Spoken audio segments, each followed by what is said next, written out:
जितना अभ्यास करेंगे उतना ही परिपक्व होंगे। भाषा में समृद्ध होने के लिए अभ्यास का मुख्य कार्य होता है। सीखने के बाद जब तक अभ्यास ना किया जाए तब तक ज्ञान अधूरा रहता है।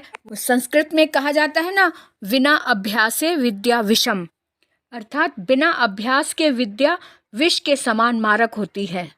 प्यारे बच्चों, आप कैसे हैं? उम्मीद करती हूँ बहुत अच्छे होंगे और त्योहारों का आनंद भी मना रहे होंगे। तो आज मैं आपके लिए रचना के आधार पर वाक्य भेद भाग 3 लेकर आई हूँ। इससे पहले चार्ट के रूप में मैंने दिखाया था। चार्ट 1 और चार्ट 2 में बताया था कि उसके नियम क्या हैं, पहचान क्या है और उदाहरण थोड़े से बताए थे। और आज मैं डिटेल में उदाहरण के साथ में इसको परिवर्तित कैसे करते हैं वो मैं बताने जा रही हूँ। आप ध्यान से देखें कि रचना के आधार पर वाक्य परिवर्तन कैसे करें, इसे आप ध्यान से देखें, बिना स्किप किए हुए देखें। तो चलो शुरू करते हैं आज की क्लास अरुणा कालिया के साथ। पहला प्रश्न है, सरल वाक्य से संयुक्त वाक्य में कैसे बदलें। तो वाक्य है, सरल वाक्य है, वह फल खरीदने के लिए बाजार गया, और इसको हम संयुक्त वाक्य में बदलेंगे तो जाहिर है कि इसको 2 भागों में बांटेंगे, यानी 2 सरल वाक्य होने चाहिए और बीच में संयोजक शब्द होता है। तो वाक्य बना, वह बाजार गया, एक सरल शब्द, सरल वाक्य हो गया, और बीच में लगाकर उसने वहाँ से फल खरीदे, तो 2 सरल वाक्यों के बीच में एक संयोजक शब्द और लगाकर हमने संयुक्त वाक्य बना दिया। अगला वाक्य देखिए, सरल वाक्य है, आलसी होने के कारण वह असफल हो गया। अब यहाँ पर ये एक क्रिया आई है। अब संयुक्त वाक्य में 2 वाक्य चाहिए और एक संयोजक शब्द चाहिए। तो यहाँ पहला सरल वाक्य है, वह आलसी था, असफल हो गया, और बीच में 2 वाक्यों के बीच में इसलिए संयोजक शब्द लगाया है जिसके कारण ये संयुक्त वाक्य बन गया। अब दूसरा वाक्य देखते हैं। यहाँ सरल वाक्य से मिश्र वाक्य में बदलना है। सरल वाक्य है, अपने पिताजी के स्वास्थ्य के बारे में मुझे बताओ। ये तो एक वाक्य हो गया क्योंकि इसमें एक क्रिया है। अब मिश्र वाक्य में 2 वाक्य होने चाहिए, लेकिन मिश्रित भाव वाले दोनों वाक्य होने चाहिए। तो देखते हैं कैसे बनाया। तुम मुझे बताओ कि तुम्हारे पिताजी का स्वास्थ्य कैसा है।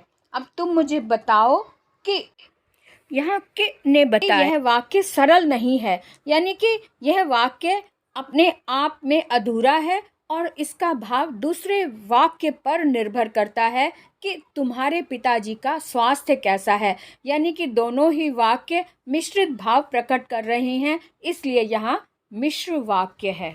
अब अगला सरल वाक्य भी देख लेते हैं। सरल वाक्य है, कमाने वाला खाएगा। अब इसे मिश्र वाक्य में बदलना है तो इसे 2 भागों में बांटेंगे कि जो कमाएगा वह खाएगा। अब जो और वह शब्द ने बताया कि दोनों के मिश्र भाव हैं, यानी कि दोनों ही अपने आप में कंप्लीट नहीं है और कोई भी इसमें सरल वाक्य नहीं है। अब आगे देखते हैं। तीसरा प्रश्न है, संयुक्त से मिश्र वाक्य में बदलना।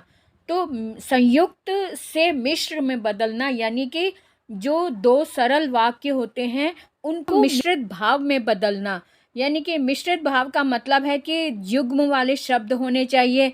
जैसे कि पहला वाक्य दिया गया है, सुषमा आई और मीना चली गई। मिश्र वाक्य है, जैसे ही सुषमा आई वैसे ही मीना चली गई।